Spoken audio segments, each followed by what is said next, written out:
কুষ্টিয়ায় পেঁয়াজ সংরক্ষণে কৃষকের মাঝে সাড়া ফেলেছে মডেল ঘর পদ্ধতি। এই পদ্ধতিতে ৯ মাস পর্যন্ত পেঁয়াজ ভালো থাকবে। আর মডেল ঘর নির্মাণে প্রয়োজনীয় সহায়তা দিচ্ছে কৃষি বিপণন অধিদপ্তর। কৃষি কর্মকর্তারা বলছেন এই পদ্ধতিতে লাভবান হবে উৎপাদক থেকে শুরু করে ভোক্তারাও। মাহতাবউদ্দিন লালনের তথ্যচিত্রে ডেস্ক রিপোর্ট। বাড়ির উঠানে টিন, বাঁশ, লোহা ও কংক্রিটের সমন্বয়ে তৈরি করা হচ্ছে মডেল ঘর। রয়েছে ৬টি তাপ নিয়ন্ত্রণ ফ্যান ও ৩ স্তরের মাচা, যেখানে সংরক্ষণ করা যায় ৩৫০ থেকে ৪০০ মণ পেঁয়াজ।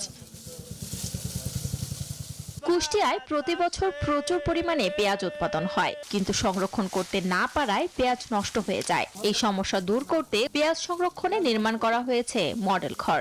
পেঁয়াজ রসুন পছন্দ হচ্ছে, আর এখানে রাখাতে তাতে পছন্দ কম আসছে। মূলত বান্ডেল থাকলে প্রতি সেনমানিতে টাকা বাঁচবে।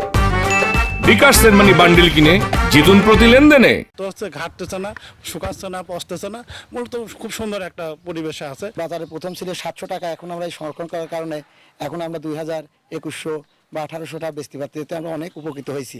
বাড়ির উঠানে বা আঙিনায় মাত্র ১% জমিতে তৈরি করা যায় এই মডেল ঘর। প্রতিটি ঘর নির্মাণে খরচ হয়েছে 4.5 লাখ টাকা। কুষ্টিয়া অফিসে থেকে সার্কুলার পাই, আমরা সেই অনুযায়ী দরখাস্ত থেকে এদের সাথে যোগাযোগ করে আমাদের ইনশাল্লাহ ফিরে দিয়েছে। এইরকম ঘর যদি এই বর্তমান সরকার যদি দিয়ে দেয়, তাহলে হয়তো আমাদের বাংলাদেশে হয়তো পেঁয়াজ নিয়ে আর মনে হয় হাহাকার সৃষ্টি হবে না। কৃষি কর্মকর্তারা বলছেন, মডেল ঘরে পেঁয়াজ সংরক্ষণের ফলে দেশের উৎপাদিত পেঁয়াজ দিয়েই চাহিদা পূরণ করা সম্ভব হবে। সারপ্লাস পেঁয়াজটা প্রোডাকশন হলো, এটা কিন্তু নষ্ট হয়ে গেছে। এই বিষয়টা গভর্নমেন্ট উপলব্ধি করে কিন্তু এই প্রকল্পের আয়োজন করেছে। কুষ্টিয়ার কুমারখালী ও খোকসা উপজেলায় ইতিমধ্যে নির্মাণ করা হয়েছে ৩৫টি পেঁয়াজ সংরক্ষণের মডেল ঘর।